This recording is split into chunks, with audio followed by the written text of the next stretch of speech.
Fog's rolling in off the east riverbank like a shroud. It covers Bleecker Street, fills the alleys where men sleep, hides the shepherds from the sheep.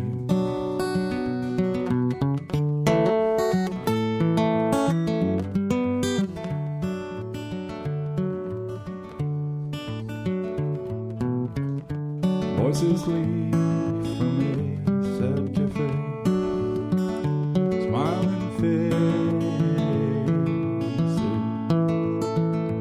try to understand. Saw a shadow touch a shadow's hand on Bleecker Street.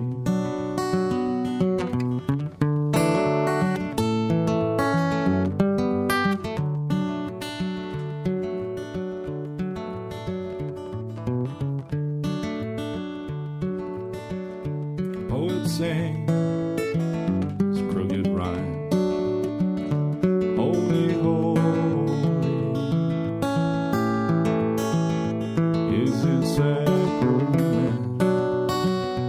$30 pays your rent on Bleecker Street.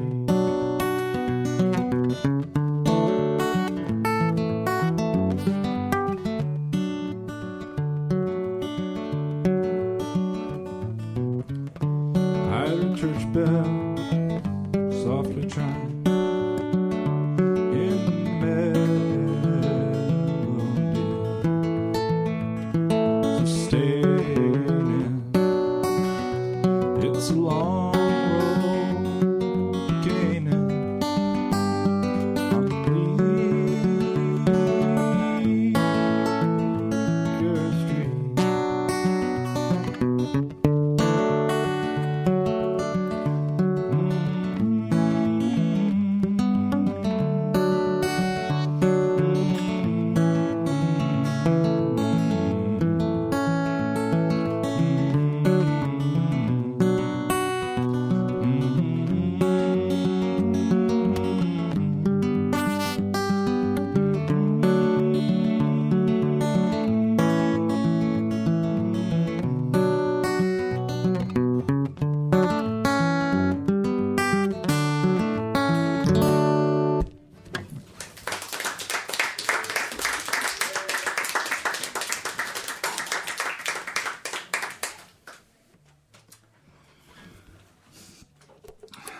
I looked on Google. The Super Bowl is coming up. Like I've had this song in my pocket for a while. I don't really like football. And my feeling about Jesus, as I've said before, is like, pretty indifferent, like positive indifference. He seems like a nice guy. Yeah, he's known to be nice. Nice guy. And yet somehow this song speaks to me. I think it's told from the perspective of a ball, which I like. Any song from the perspective of an inanimate object, I think, is immediately like, okay, now we're talking about something.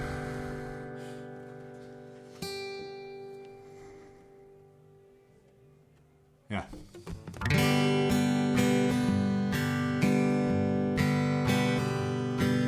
Dropkick Jesus, the goalpost of life. End over end, neither left nor right. Straight through the arms of those righteous upright. Dropkick Jesus, the goalpost of life. Make me, oh make me, Lord, more than I am. Make me your peace and your master game plan. Free from the earthly tempestuous below. I got the will, Lord, if you got the tone. Dropkick me, Jesus, the goalposts of life. End over end, neither left nor right. Straight through the arms of those righteous uprights. Dropkick me, Jesus, the goalposts of life. Bring on my brothers who've gone on before, and all of my sisters who've knocked on your door, and all the departed dear loved ones of mine. Stick 'em up front in the offensive line. Dropkick me, Jesus, the goalposts of life. End over end, neither left nor right. Straight through the arms of those righteous upright. Dropkick me, Jesus, the goalposts of life. This is my favorite verse. A lowly bench warmer, I'm contented to be, until the time that you find use for me. Flash on the scoreboard that shines from on high. The big Super Bowl way on up in the sky. Dropkick me, Jesus, the goalposts of life. End over end, neither left nor right.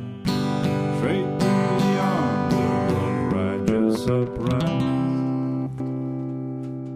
Dropkick me, Jesus, the goalposts of life.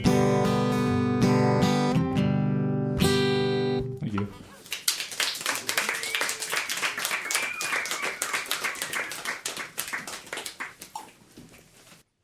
Do you like football? No. Do you like the idea of football? No. I don't like football because I think it's boring and it sucks. But I like the idea of football a lot. Yeah, I guess so. My we were talking about this before. My grandpa was a football coach, and so my dad hated it because he made him play. And then when I was a child and wanted to like it, he was like, "No, you're not allowed."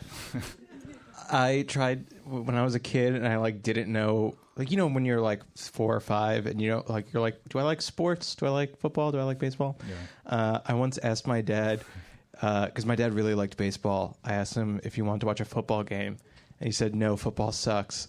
And I asked him later why he hated football so much. And he was like, because I'm bad at it. Not because the NFL is like a terrible organization. No, he didn't give a shit about that. No. Just didn't personally make him look good. Wait, so was your grandpa a good or evil football coach? Impossible for me to say.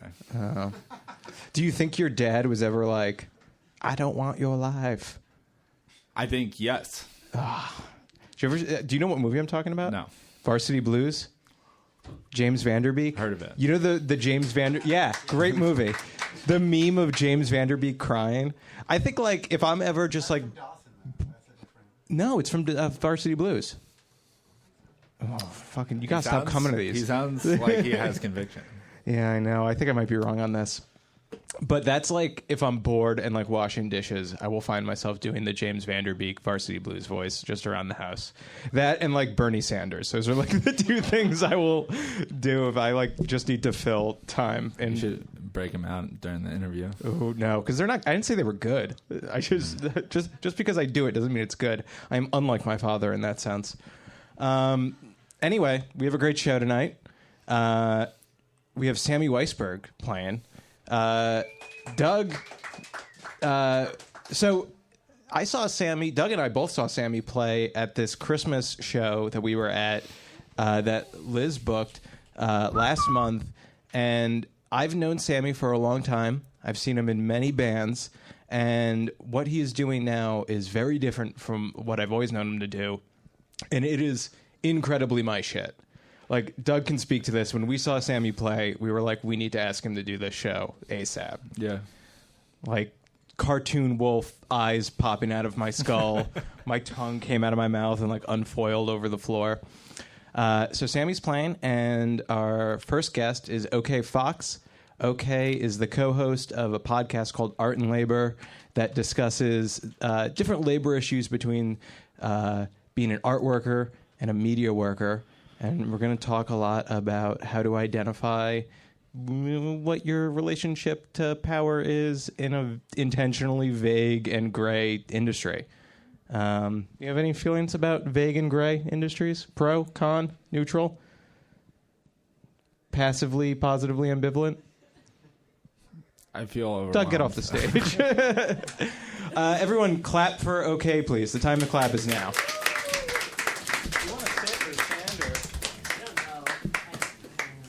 Okay, so Hi, how are you? I'm doing okay. I don't want to get into that right now, though. How are you? I'm fine. Okay. Thank you for keeping that answer short. So, on your podcast, you talk about how it's explicitly about art and media workers. Art and cultural workers. Okay. But we do talk about media workers quite a lot, just because of the nature of the thing. What is the difference between an art and media worker and an art and media maker? So there's this writer I love. His name's Ben Davis, and he wrote a great book called 9.5 Theses on Art and Class. And reading Ben is always really clarifying to me, because that was like a big question of ours. Like my podcast mate and I, Lucia Love, we're both sort of like doing stuff to try to figure out like the artist's role in, like, you know, protest movements and left movements, and like, you know, for me it was just a frustration of feeling very like complicit in gentrification, and you know, art washing has a huge role in how neighborhoods transformed, and I didn't want to be a part of that, and I was trying to figure out different ways to do that, and figuring out like what does it mean to identify as a worker versus identify as an artist versus whatever. And so Ben Davis's answer to that is that there are 3 different categories of artist, or how to classify the artist within the class structure, within the Marxist sense of class. And that is like, 1, you're independently wealthy, and you're just making art, you know, from a spouse's income, from some fortune of some sort, whatever it is, like rich kid, trust fund kid, whatever. Spotted, we see you. I know who those people are. I mean, I'm just analytical here, no judgment. Little judgment. You're a fashion designer, you're 24, and you own a car? Okay. Yeah. Well, and then there's the person whose work is a different thing entirely, not art necessarily. Maybe they are a museum worker and also an artist. Maybe they are a retail worker and also a musician. We've talked to like tons of people like that on our show. I'm like that. I work at a vintage store, and I also make zines. You know, that's like what I think most artists classify it under. And then the third is the least common in the contemporary sense, but wasn't always the case, right? And that is the artisan. That's the in the Marxist sense, you are you have your own means of production independently, and like you're a craftsperson, you are the professional class, like pretty much petite bourgeois, but like nobody likes to say that because it's like, whoa, wait a second, I don't want to be part of the bourgeois. But like there are like that is like something to reckon with for a certain type of artist, but again, that's exceedingly rare in our current economy. It doesn't really exist very often, and even if it does, it's like temporary, right? Sometimes. I don't know. Does that answer the question? Yeah, I'm trying to think of a good way to phrase this. Do freelancers have bosses?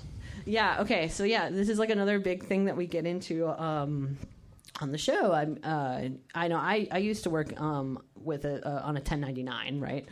I was on a 1099, but I wasn't able to set my own hours, and I wasn't able to set my own rates, and that's like, you know, if you are truly an independent contractor, you are supposed to be able to do those things.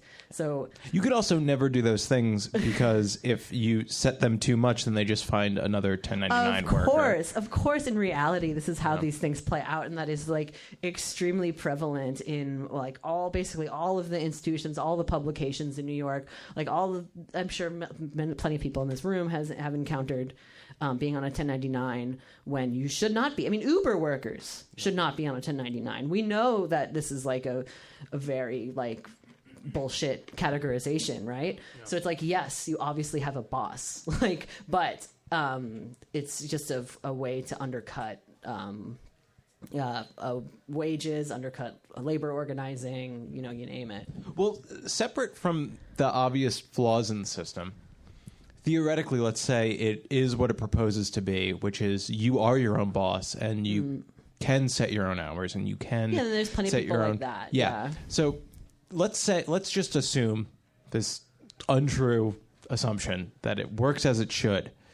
Does that person have a boss? What is that person's relationship? That person has clients, right? Yes. Person has clients. And that, I would say, like, you know, is basically like an artisan, like it is basically like, you know, you are working for yourself, like you are like a freelancer.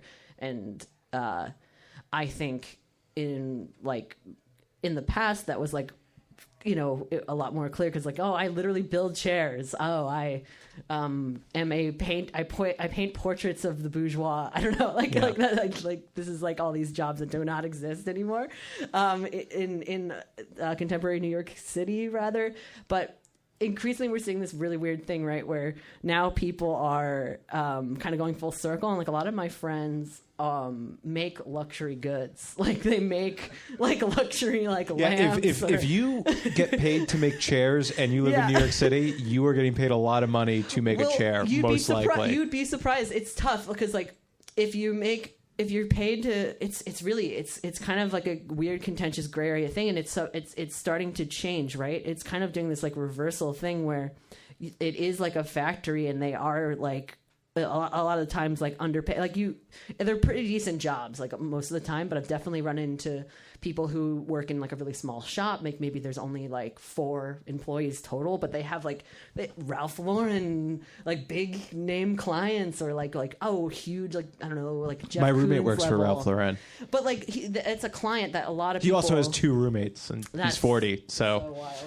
But yeah, that's what the labor market's like. That's what it's like. That's what it's like. These huge names just going like undercutting their costs by going to like smaller and smaller shops that like it's much harder to unionize if you're just 3 people and your boss, you know. And there's a lot of that in New York City. Yeah, I don't know I forget where I was going with that, but well, let's say it's not 3 people and your boss, and let's say it's just you. How does a single person organize? Well, that's the thing with the petite bourgeois is you have to fucking pick a side, right? So it becomes this thing where like you know, you could like, you know, just remain independent, sort of do your thing forever, but like I think the reality is like shit changes. Like I think a lot about artists from the past who were doing some like really interesting radical stuff. And like our first couple episodes, we studied this book called Art Gangs, and it talks about like the history of like artist run and activist art, and like the original Art Workers Coalition, And then, and that was like in the late 60s, early 70s, and it goes all the way to ABC No What's Rio. the Art Workers Coalition? So I feel like that's a thing yeah. a lot of people aren't familiar with. So the Art Workers Coalition, well, that was my point, was that Ben Morea was this like crazy guy who he and like a bunch of other artists got together and made this loose group called the Art Workers Coalition. They were trying to answer these same questions that we are talking about right now. Like, we're literally repeating like the moment we're in right now with art workers and class consciousness in the arts, like, already happened in the late 60s, early 70s, like to a T pretty much. It's kind of insane. But my point was with, so Ben Morea was this crazy guy who was in this group called Guerrilla Art Action Group, so Guerrilla Art Action Group was sort of like the weirdo prankster arm of the Art Workers Coalition, and so they would do these like big like statement pieces. Like, they did this piece where they came out of a limo and one of them said like a sign that said like board member, and like he like. And another one, like, I forget what it said, like, art, like Black and Puerto Rican artists or something, and like, then like, it became. I'm this, imagining like somebody whose Halloween costume is a Ben Garrison cartoon, Yes. and they just have what they are written on them. Yeah, but it was like outside of the MoMA, and they like staged like a fake assassination of the board member, and like it was like fucking crazy. Sick. Like, and they did like another one where like the garbage workers were on strike, and they took a bunch of the garbage from downtown, and Lincoln Center had just opened. Like, it had fucking love this just story. fucking opened. And they took a bunch of garbage from downtown where the garbage workers were striking and threw it like in like this was supposed to be like the launch of the Lincoln Center, and was like, fuck you, garbage for garbage. Like, I feel like if somebody did that now, they would have like a really terrible artist statement about using natural resources to make your art. Because really, if there's any natural resource in New York City that we are abundant, it is giant piles of garbage. oh my god, it's so like these sort of like individualist like gestures towards like doing like some sort of, I don't know. It's like that shit pisses me off. Let me ask you another question. This is a two-part question. So institutions like MoMA, but I want to like make this a lot broader because there's two other things similar to MoMA that are very different from each other that have been in the news a lot lately, and I've been thinking about them. One is the New York Times, and the other is the Oscars. Two-part question about giant hegemonic cultural institutions like this. Jeez. What is their practical purpose? Like, why are these things actually around? Do you really want me And to get then into what it? is their narrative purpose? Like, why are we supposed to think these are here? If you really want me to get into it, the thing with like they are bourgeois institutions. They are institutions that are like doing handmaiden work for the ruling class. Like, they are like things that don't actually like mean anything. It's just this like big, like, it's kind of like a way for a bunch of rich people to throw their money at themselves and reinvest in themselves. Like, it's like at a certain point, because it's just so there is no real point to these things. And I think if we do want to overthrow capitalism, we're not going to have these things in a post-capitalist world. I don't know. Why? Let's say somebody is just your run-of-the-mill, good-natured rube.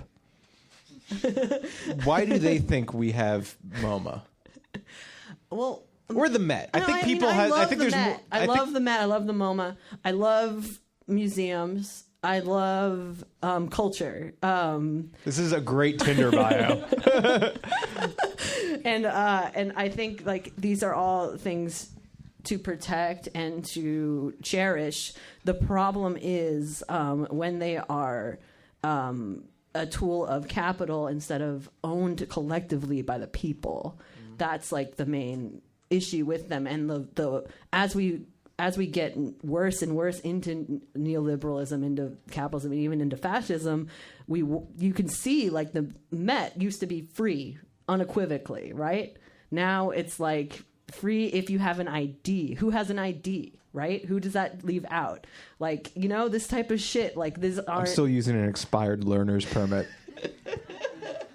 They're not for the people anymore. They're gatekeeping poor people from the museum, and that's so inappropriate for something like the Met to do.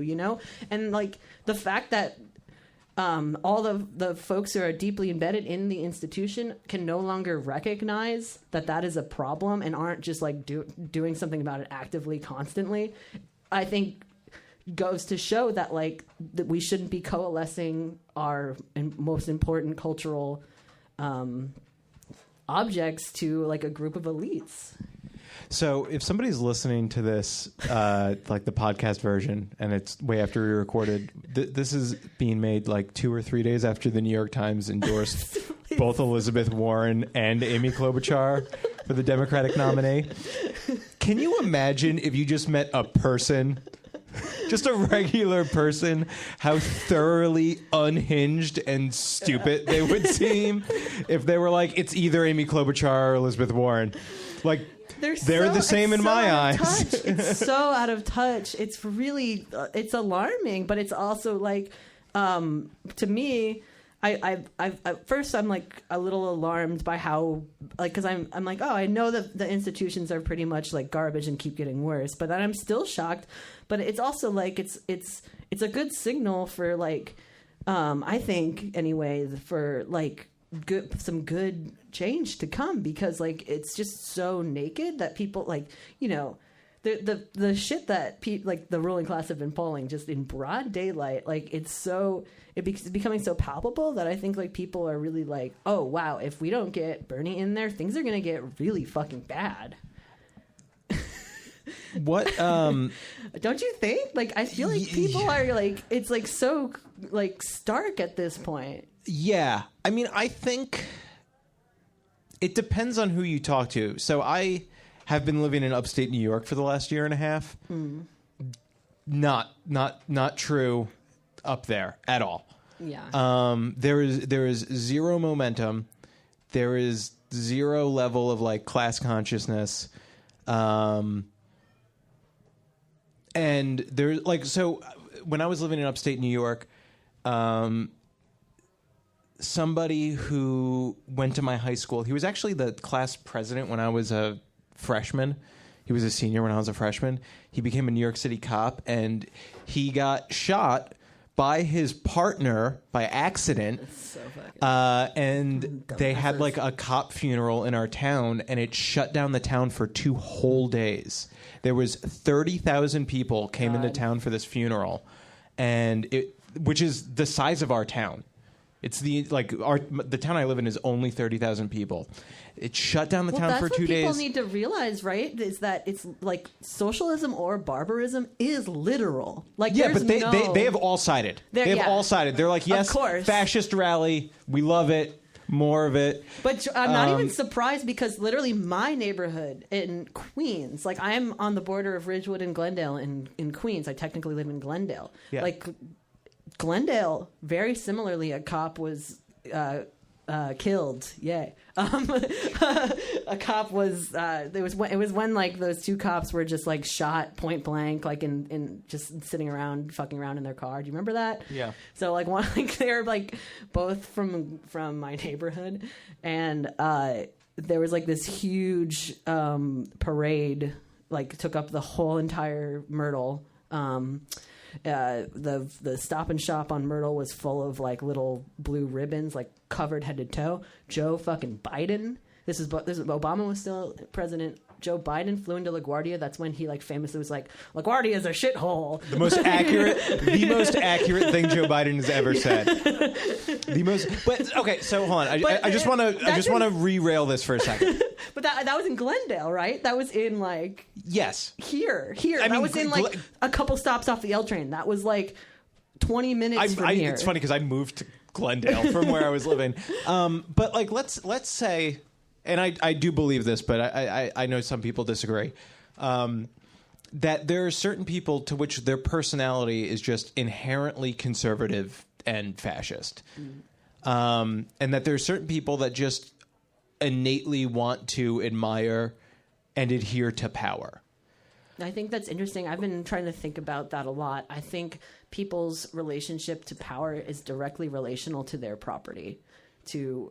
If you own private property, you are more likely to feel like the cops are protecting you and protecting your assets. And so I think what's difficult about doing class organizing in America is that the land, there's so much land here. People do have houses. People do have their little like reactionary communities and enclaves. And like that was my point of bringing up that it's like so close to here. Like literally like went like mini viral on Gothamist like a couple months ago, like with this big like racist like mob that descended on our community board hearing because they're building a homeless shelter in Glendale, and all of these racist property owners. Somebody famously said, "I will set the homeless shelter on fire." Yes, exactly.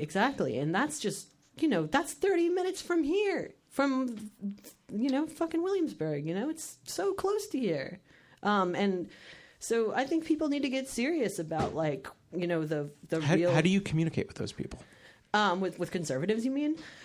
I mean, I was thinking open fascist, but yeah, if you want to call it conservatives, there's one and the same, right? Yeah. I mean, like I think it's really difficult to organize with property owners. I think it's probably like going to be a lot more easier to organize tenants.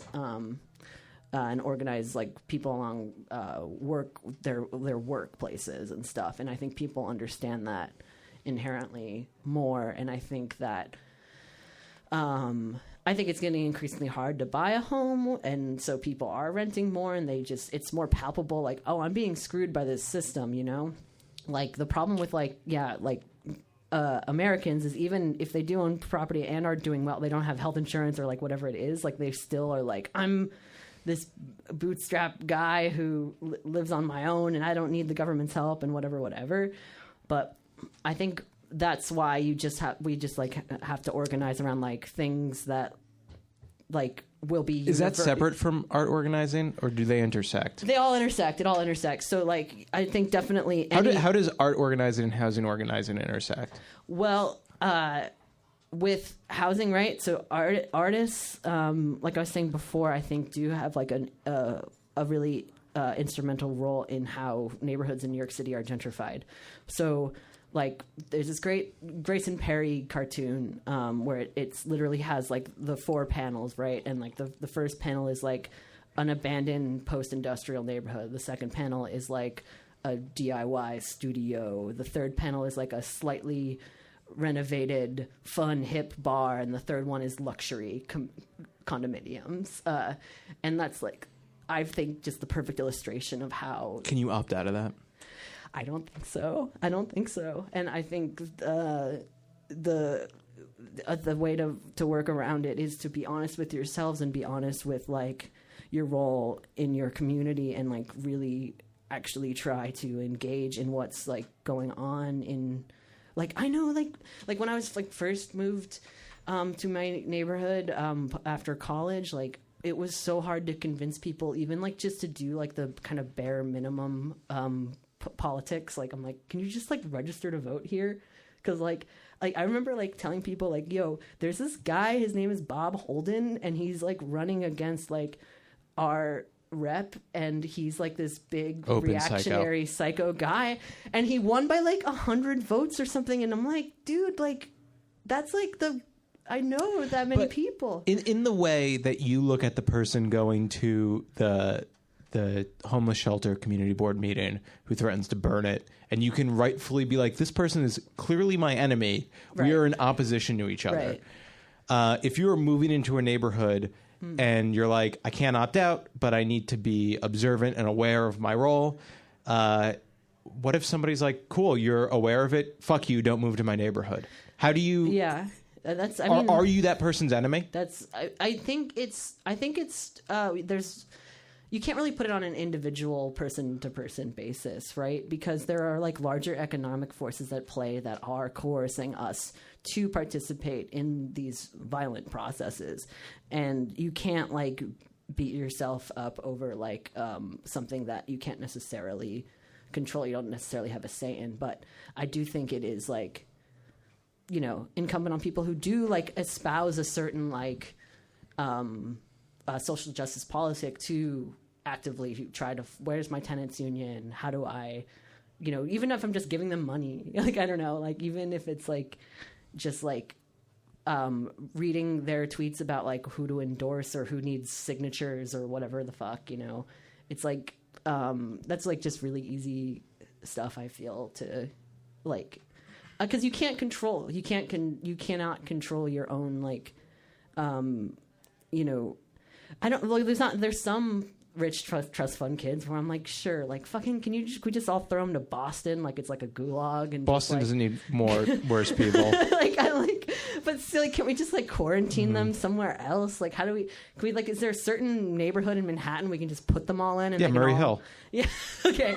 They have a neighborhood. It's full. Like, that's the problem. Yeah, is it's those neighborhoods are full. Ugh, it's bad. And now it's Williamsburg. Actually, you know what? Those neighborhoods aren't full because the only type of housing that has any sort of vacancy rate is luxury housing. It's so bad. I mean, that's de Blasio's fault. That's Cuomo and de Blasio all over that shit, you know? And that's like part of like having a more material analysis to your... Hold on. I kind of want to push you a little bit more on the personal relationship to this. And this is also hard. Me working this out for myself. I'm not trying to pin this all on the time.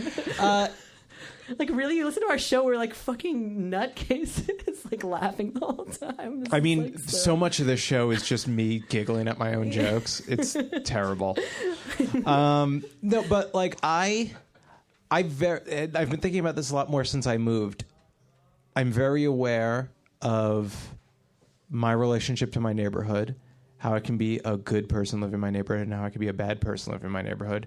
There's a lot of things I can do, but honestly, I go back and forth between feeling as if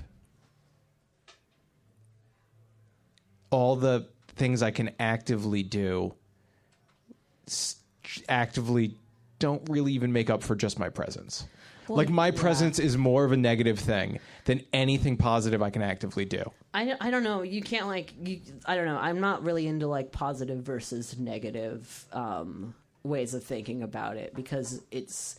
If it wasn't you, it would be some way worse little brat from NYU. Okay, so I'm going to tie this back into art organizing before we go.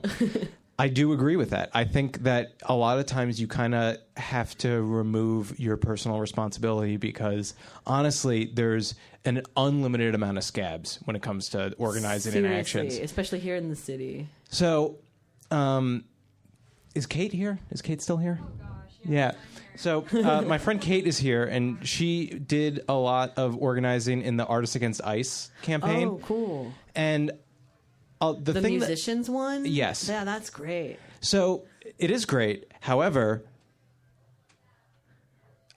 it's not, no offense, does not affect Amazon's bottom line at all. Because the thing is, most of the artists on streaming services and that play shows, like somebody recently, I think the band Mannequin Pussy posted this thing about, like, we're playing Coachella because, like, we know it's evil, but you can't be a band who goes on tour and not play a venue owned by AEG. No, this is like, this gets into something that, like, has been coming up more. I can even relate it to the museum, organizing museum workers. So, like, a big thing for years was the Whitney had this board member, Warren Kanders, who was like instrumental in manufacturing tear gas that was used against Palestinians, that was used on the U.S.-Mexico border. And there was sustained, singularly focused protest on Warren Kanders for weeks and weeks and weeks. And until finally this, like, this one artist who was in the Whitney Biennial, Nicole Eisman, pulled her work finally.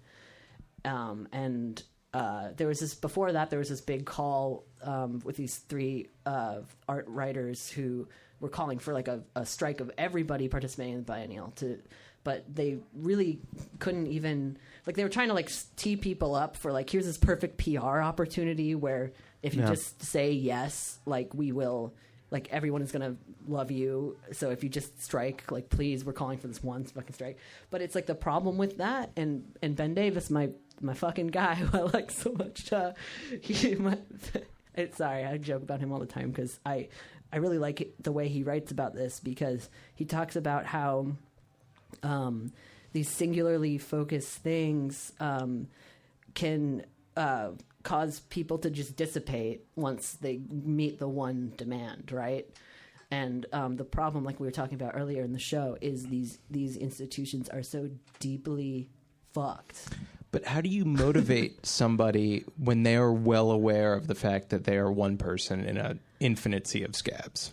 Well, I get motivated myself by like getting into Marxist theory and like. Let's assume most people don't read Marxist theory for fun. It's fun though. It is fun, and it really but helps. seriously, like, how do you if you had to like tell somebody, like, if your music's on Amazon, you should take it off, and then they're like, but it doesn't matter. What do you say then? I mean, it's like, so they can be part of this like cultural moment that like is it has like a historical significance, and it has a symbolic significance to a lot of people, and that's like something that they're actively missing out on. Cool. And if you want to appeal to their interest, you could tell them that. But you know, I think in a larger sense, like, you know, if we're doing these like strikes and these targeted things, I think like we can't make it too singular. I think it also has to include like and these streaming services are gutting us and making artists' lives worse, and we want the whole thing restructured, and here's how we got together. We're like a council of musicians that got together and decided like these are our demands. And that'll probably happen. Yeah, wait, Kate, do you want to come up here? Yeah, we have to get off soon, but I'd really like you to talk about this. Can I just sit like here? Hit that monitor so it doesn't. Yeah, so I don't blast myself with. Yeah, so first of all, I think you're raising like great questions that the organizers of No Music for ICE have like thought very they deeply. definitely have. Yeah. There's been a lot of deep thinking about this. How to convince people that they're not just a drop in the bucket, and that the work that they're doing can actually have an impact. And I think what it comes down to is that artists inherently, especially a lot of the musicians who have been participating, have pretty wide platforms.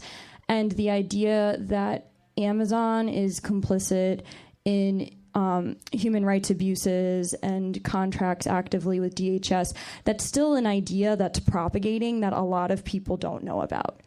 That's definitely true. That's definitely true. And people will be like, oh, like they might know about Amazon's labor practices. They might know about like discrimination in the workplace, firing pregnant women, etc. But they might not know like how deep this runs and how much violence is being powered by tech companies.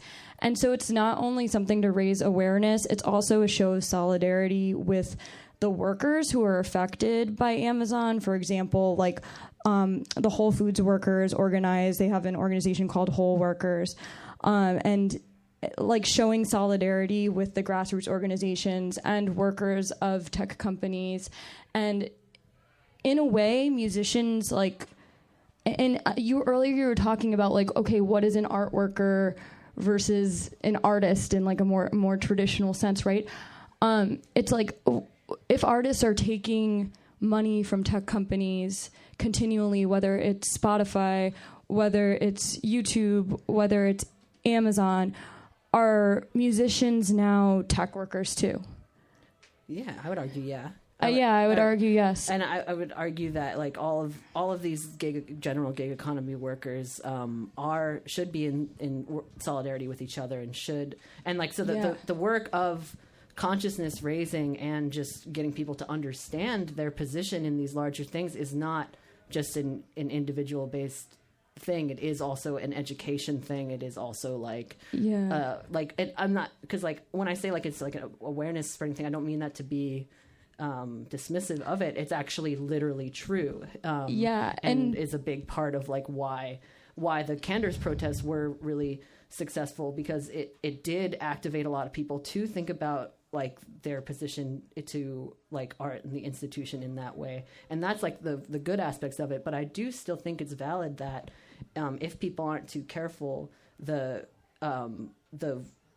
like momentum can like that is a real thing that can happen. Yeah. It's just like, and it's about like continually showing, like the strategy of No Music for Ice is like continually showing like where these relationships manifest, whether it's like Coachella or South by Southwest, and these things that sort of like artists engage in and feel like it's a career defining moment or a milestone, like getting people to step back and think about it, even if they're not participating. And one of the reasons we did this outside of just raising awareness is like avoiding like the stone throwing tactic, because that's more divisive than forming any sense of solidarity. Like acting collectively can have so much power, like one-on-one conversations.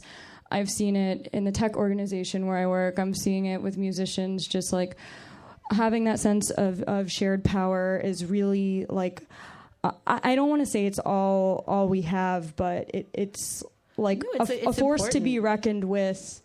You know, people power is what's going to move the needle. And even if we feel like a drop in the bucket, like Amazon, it might not affect their bottom line, but like if musicians are tech workers and we're standing in solidarity with We Won't Build It and Whole workers and Amazon warehouse workers, like that's more than a drop in the bucket.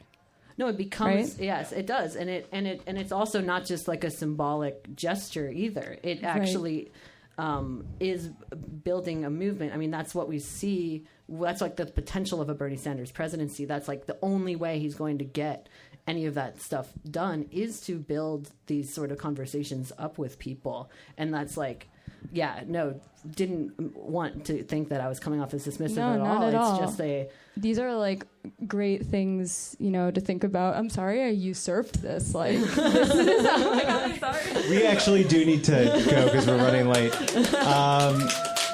That rocks. Yeah. Sammy, you want to come up and play? Cool. Oh, Irving, he's going to use the amp. Okay, cool. Oh, thanks to everyone for coming. And it's kind of hard to follow such a relevant conversation, but here I am.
Well, my name is Sammy. Thank you, Dougie and Jordan, for having me.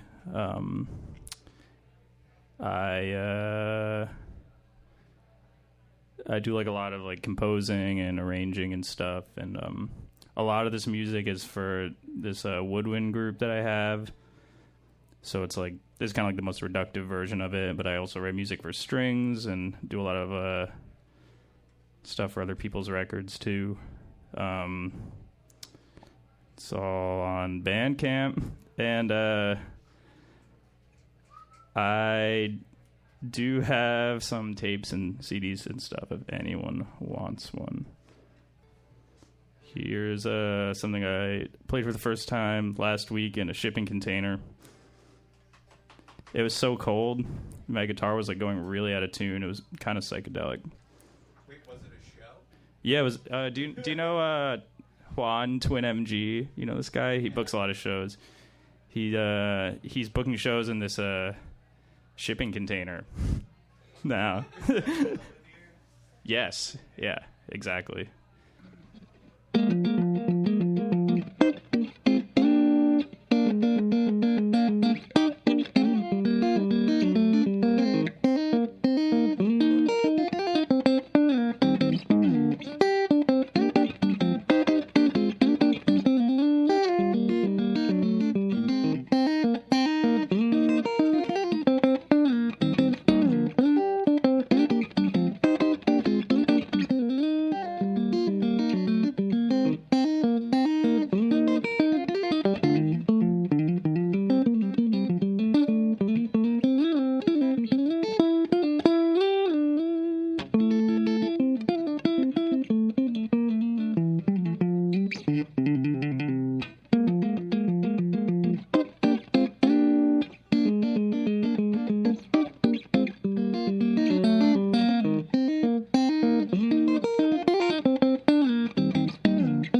you.